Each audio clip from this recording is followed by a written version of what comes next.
Yesterday, we talked about how Cardano is going to likely hit $10 by the end of the decade. But we got a lot of comments under that video saying, Jeb, I don't care where Cardano is going by 2030. I want to know where Cardano is going this cycle. And while we did address that in yesterday's video, I think it's only fair that we address that here as well, because by popular demand, that's what you guys want to know. So today, I'm going to explain to you exactly where Cardano is going to go in 2025, why it's going to go there, and what we're going to be doing. So where it's going, why it's going there, and what we're going to be doing. So first things first, where is Cardano going to go in 2025? Our price prediction, I'll put it out here right up front because I don't want to clickbait you, I don't want to waste your time. I think Cardano is going to rally to between $3.50 and $5. I'm not one of these people that says, oh, it's going to go to $35 by the end of 2025. That would put Cardano's market capitalization above Bitcoin's, and that is just, sorry to burst your bubble, not going to happen. Instead, what I believe is going to happen is Cardano is going to rally to between about a $150 to a $250 billion market capitalization. That would put it above where Solana and XRP are right now, but it would not put it above Ethereum. I also think that Cardano is going to be able to at least hit all-time high, but probably rally beyond all-time high, potentially up to $5, $6. We actually even have some price targets of as high as $8.50 to $8.70 this cycle. So on the higher end of our price targets, we're looking at potentially as far as $8.70, but conservatively, I think at the current moment, we're comfortable saying $3.50 to $5. We're very sure that that's going to happen. We could potentially even go up as high as $8.70 this cycle. Why? Well, I want to kind of talk about it from this perspective. If you put the same person in the same situation, generally, they're going to do the same thing.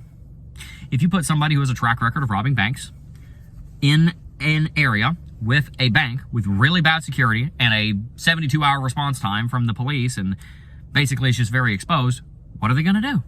They're going to rob the bank.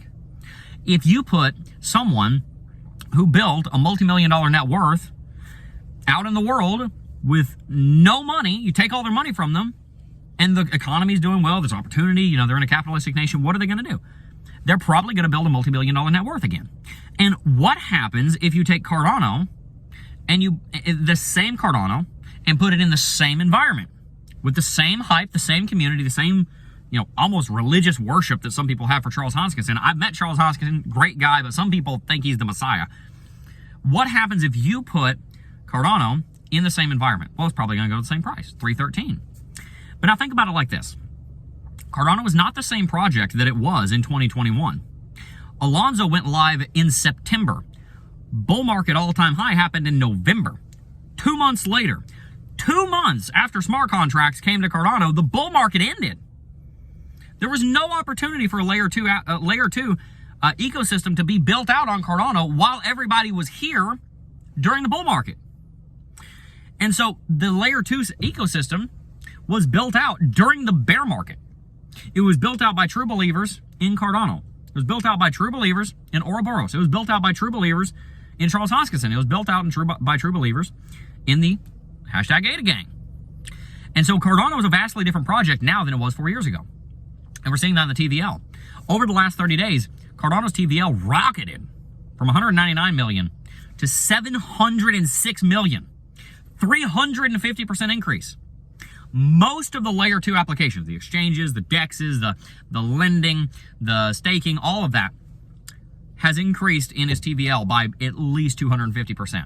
Pretty much the top 25 largest protocols on Cardano's layer 2 have increased by 250% at least in the last month. Massive growth on the TVL, which was what we've always said. I always said I think Cardano was going to $10 by the end of the decade, but it needs to prove itself because the layer 2 ecosystem has not grown that far yet. Now it is at an all-time high, doesn't seem to be slowing down anytime soon. That amount of growth will likely attract more developers to develop on Cardano over the next 6 to 12 months. And port other projects that are on Solana and Ethereum over to Cardano. Hopefully, that's the hope. So on the one hand, if you put the same Cardano in the same environment, you think it would do the same thing, go to 313. But we've established that Cardano is a vastly more bullish protocol right now than it was 4 years ago. TVL is at the highest it's ever been. It didn't have a TVL last time it went to all-time high. Or it didn't. Alonzo launched, and then it went to all-time high basically right after that, and then it crashed. But two, the environment. Is the environment the same right now as it was in 2021? No. In 2021, we had Gary Gensler in the Securities and Exchange Commission. In 2021, we had Biden as president. In 2021, we had the COVID-19 pandemic freaking people out. Risk off in the stock market means even more risk off in the crypto market. Cardano went to 313 in relatively rough situation. We did have a lot of printing going on, so there was cheap liquidity, cheap money, and so that was helpful. But at the end of the day, it was a very different ecosystem than it is now. I would say that our ecosystem, the environment that Cardano finds itself in today, is vastly more bullish for ADA than it was in 2021. So the coin is more bullish and the environment is more bullish. What do I mean by that? We have a Bitcoin and an Ethereum ETF. We've got Donald Trump elected. He loves crypto. Charles Hoskinson is probably going to be working with the government in some capacity. So there's going to be that kind of crossover between Cardano and the United States government, which is, by the way, pro-cryptocurrency. There's also crossover coming between Bitcoin and Cardano. There's continued development of Cardano going on. Charles Hoskinson and the team have continued to develop it. The ecosystem have continued to grow around ADA. Not just ADA, but the ecosystem around ADA has continued to grow. Perhaps most importantly, with a pro-cryptocurrency SEC coming in, we're likely going to see exchange-traded funds coming for at least one other altcoin. The first ETF will probably be either XRP or Solana, but the other of the two will likely not be far behind, and then Cardano will probably come in also. If any of those three are going to get exchange-traded funds, Cardano is probably the most likely to get an ETF because it is the cryptocurrency that looks the least like a security of those three. We had arguments a year ago. There was a lawsuit against XRP for being a security. Now you want to make it an ETF, and basically you're calling it a commodity? Wait a minute. It's probably still going to happen, but there's a regulatory battle that's going to happen there. Well, wait a minute. If it's a security, then how are we doing an ETF? The ETF will be a security. That's going to be confusing. Solana, you can make an argument that Solana is more centralized than Cardano, and I would agree. I would honestly agree with that. Cardano's never gone down. It's never had to be brought back online by developers, right? There's plenty of reasons to argue that Cardano is more decentralized than Solana. And with the TVL growing, now granted it's still less than a tenth as large as Solana's, there is a lot of promise that as TVL could start to catch up and close that gap towards Solana. So overall, Cardano is in a much better state than it was in 2021, and the ecosystem that it finds itself is more bullish than it was in 2021. It's like taking a frog, dropping him in a pond, and saying, well, wait a minute, now we're going to drop a stronger frog in a pond with more food. What's going to happen to the frog? That's going to be a happy frog, right? Cardano is a stronger project in a stronger ecosystem, so it only makes sense that it would go back to all-time high and beyond. And so that's where our price target comes in of $3.50 to $5. I think it's going to break all-time high. I think it's going to go beyond that. I think it could go up as high as $250 billion market cap. That would put it up towards, $6, $7, $8 territory. It's possible. Now, what are we doing? First thing, we said the price prediction. Second thing, we talked about why. Third thing, what are we doing? I have not sold a single bit of Cardano at all. None.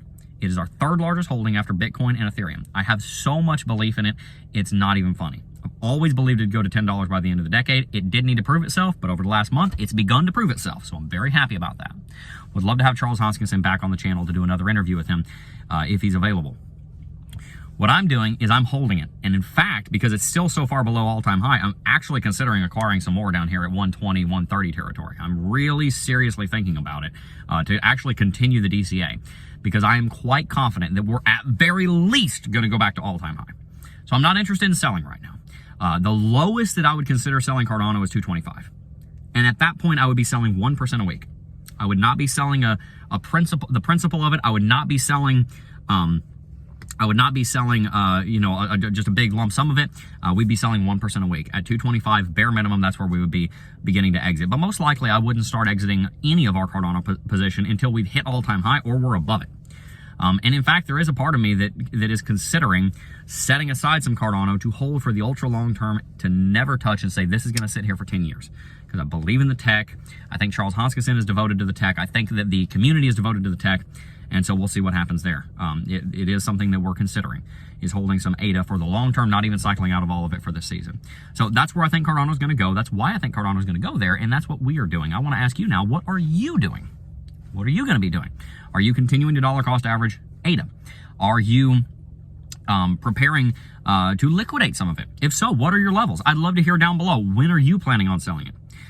And also, what would you like to see from us? Yesterday, you guys made it very clear in the comments you wanted this video, so here it is. But if there's something else you guys want, tell me down below. I want to bring you guys high-quality educational, informational, and entertaining content that will help you guys to succeed in the cryptocurrency space, to serve our corporate mission of helping solve the world's financial problems one family at a time. hopefully we can start with yours. By the way, if you have not already, make sure to sign up for Blowfin. The link is in the description box down below. There's a trading competition going on right now. Our team is looking at a $3,600 reward. So make sure to sign up for Blowfin with the link in the description box down below. It helps to support this channel so we can expand our operations. We just had a great meeting with our team. We've got more content coming out. You guys are going to see that as early as next week. And also, we're going to continue to develop the Financial Sovereignty Academy. So sign up for Blowfin, sign up for Financial Sovereignty Academy. Those two links are in the description box down below. If you enjoyed today's video, like button, subscribe, hit the post notification bell. I'll see you in the next one.